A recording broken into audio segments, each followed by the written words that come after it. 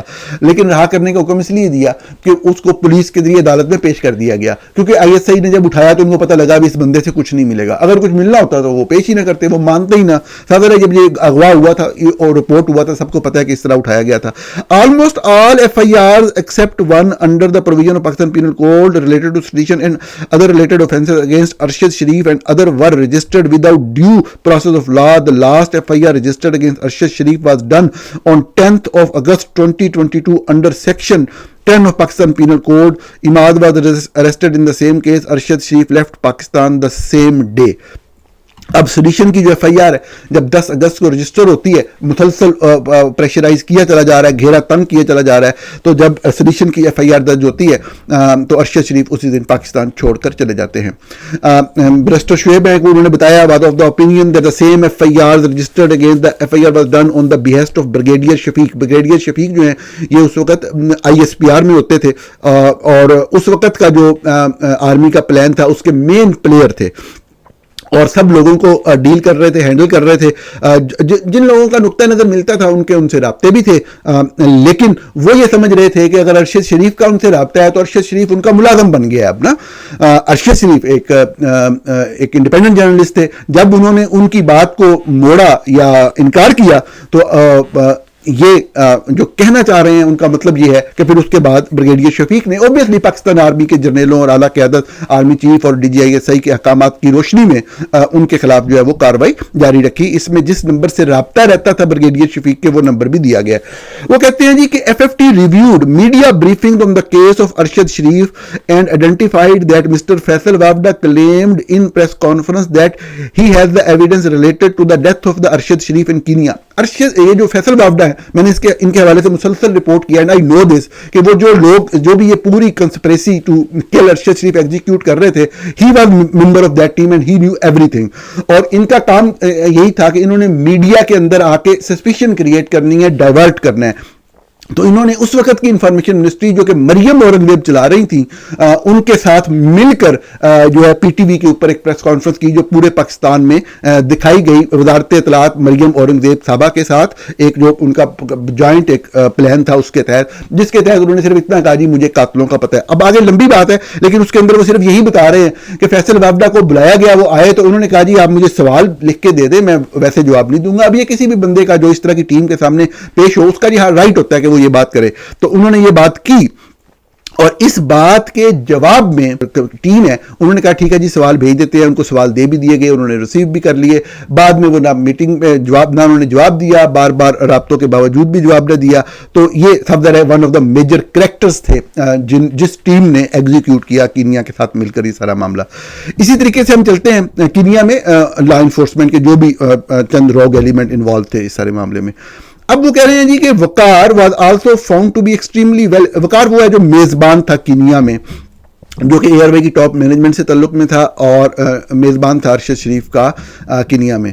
Was found to be extremely well connected in Pakistan when the FFT first met him, جب یہ French جو effect finding team پہلی دفعہ ملی. He claimed he was known to several prominent individuals in Pakistan including MPA Shehryar Mehr, senator Ali Jamot, Shabbir Bijarani and ISI sector commander of the Islamabad. When FFT asked him for the CCTV footage of the incident, Waqar first said he would check with the sector commander. اب یہ سب سے اہم بات ہے, حکومت پاکستان نے بنائی fact finding team اس معاملے پہ, وہ باقاعدہ کینیا گئی, وہ اس میزبان سے مل رہی ہے, یہ اس کو مل رہا ہے اور اس کے پاس سارے شواہد ہر چیز موجود ہے. جو میں نے آپ سے کہا نا کہ آستین کا لہو پکارے گا کہ میرا قاتل کون ہے, تو جب اس ٹیم نے وقار سے کہا کہ ہمیں دو, انہوں نے کہا جی وہ تو میں آپ کو سیکٹر کمانڈر سے پوچھے بغیر نہیں دے سکتا. یہ اس پورے کیس کا خلاصہ تھا. اور ناظرین آپ حیران ہوں گے کہ آج کے اس دور میں جبکہ یہ بات پوری دنیا میں پورے زور و شور کے ساتھ اٹھائی جا سکتی ہے, پاکستان کی تمام صحافتی تنظیمیں نہیں, پاکستان کی ساری صحافتی تنظیمیں تو فوج کے لیے کام کر رہی ہیں, پاکستان کے چند سینئر جرنلسٹ اگر اکٹھے ہو جائیں اور وہ کوشش کریں, وہ کیسے کریں اس کے اوپر میں آگے چل کے بات کرتا ہوں. تو یقینی طور پہ یہ تمام کردار ڈاکومنٹری ایویڈنس کے ذریعے بھی سامنے آ سکتے ہیں. اب بھی سفیشینٹ ڈاکومنٹری ایویڈنس موجود ہے, لیکن سزا دینے کے لیے یقینی طور پہ اس سے زیادہ شواہد درکار ہیں. تو آپ یہ دیکھیں کہ جب اس سے کہا گیا کہ وہ ہمیں ارشد شریف کی سی سی ٹی وی فوٹیج ہی دے دو, تو اس نے کہا وہ سیکٹر کمانڈر سے پوچھے بغیر نہیں دے سکتا. اس سے آگے اور بھی اہم بات ہے. However, it is not clear whether the relationship existed before 23rd of October or whether it only came about as a result of inquiries that began after Arshad's death. Subsequently, however, he declined to hand over the CCTV footage on the instructions of whatever, اس کی wife اور lawyer اور جو بھی ہے. تو اس نے, کیونکہ ان کو پتا تھا کہ ایک سٹیپ آگے چلی جائے گی فیکٹ فائنڈنگ ٹیم اگر وہ والی سی سی ٹی وی فوٹیج دے دی گئی. ساری کہانی ہی سی سی ٹی وی فوٹیج کی ہوتی ہے, ساری آئی ایس آئی کی لڑائی ہی سی سی ٹی وی فوٹیج کی ہوتی ہے, اور سی سی ٹی وی فوٹیج کبھی بھی نہیں دی جاتی. لہو پکارے گا آستین کا یہ موضوع تھا اس سیگمنٹ کا. آپ نے دیکھ لیا, لہو پکار رہا ہے. صرف انصاف نہیں ہے, قبضہ ہے اقتدار کے اوپر فوجی جرنیلوں کا. جس دن بھی یہ قبضہ کمزور ہوا, یقینی طور پہ معاملات اور طرف جائیں گے. حالیہ تاریخ میں ارشد شریف کا قتل اس حوالے سے بہت ہی زیادہ اہمیت کا حامل ہے, کیونکہ اس کے اندر باقی کیے جانے والے بہت سارے قتل جو کہ پاکستان کے اندر کر دیے جاتے ہیں یا پاکستان سے باہر بھی چند واقعات میں کیا گیا, اس کے اندر حقائق بہت واضح ہیں جن کو بہت آسانی سے اسٹیبلش کیا جا سکتا ہے.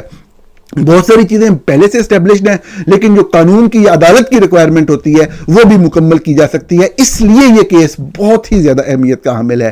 کیا صرف یہ جانا ہے کہ پاکستان میں چند صحافی, جس طرح میں دیکھتا ہوں عموماً بہت ہی سینئر قابل احترام ہے, عامر متین صاحب بڑے کلوز تھے ارشد شریف کے, وہ لکھتے ہیں, حامد میر صاحب ہیں اور سینئر لوگ ہیں, ایسے تمام بڑے بڑے نام وہ پہلے تو دوری اختیار کریں. جو یہ P if you J, national press club اور یہ جو گھٹیا لوگ سارے فوج کے ہرکارے بنے ہوئے ہیں, پھر یہ سینئر جرنلسٹ مل کے ایک کمیٹی بنائیں. اور یہ کمیٹی کیا کرے؟ یہ ان سب لوگوں کے نہیں تو زیادہ تر لوگوں کے میں جانتا ہوں جو عالمی صحافتی تنظیمیں ہیں ان کے ساتھ ایک تعلق ہے.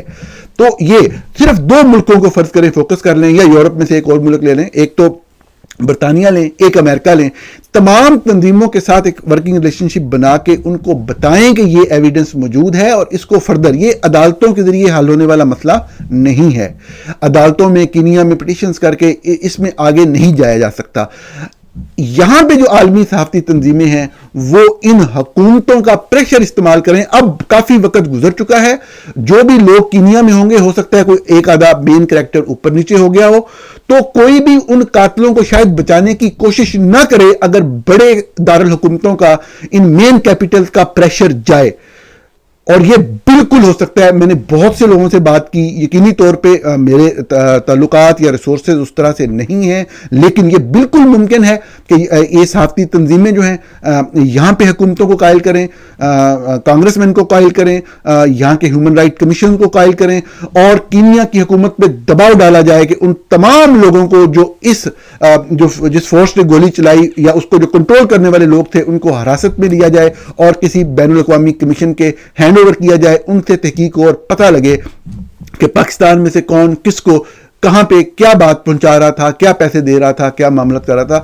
بہت آسانی سے ارشد شریف شہید کا قتل جو ہے وہ انرتھ, نہ صرف انرتھ سے مراد کے ڈیٹیلز جو ہے وہ انرتھ کی جا سکتی ہیں, انرتھ تو آلریڈی ہے, لیکن اس کا سب سے بڑا فائدہ یہ ہوگا کہ پاکستان میں ایک تو جو صحافیوں کے خلاف اقدامات ہوتے ہیں اس حوالے سے ایک بڑا ان کے اوپر دباؤ آئے گا, اور دوسرا اوورآل پاکستان کے اندر جو ایک ناجائز حکمرانی ہے وہ اگر مکمل طور پہ نہیں تو کچھ نہ کچھ ضرور کمزور ہوگی.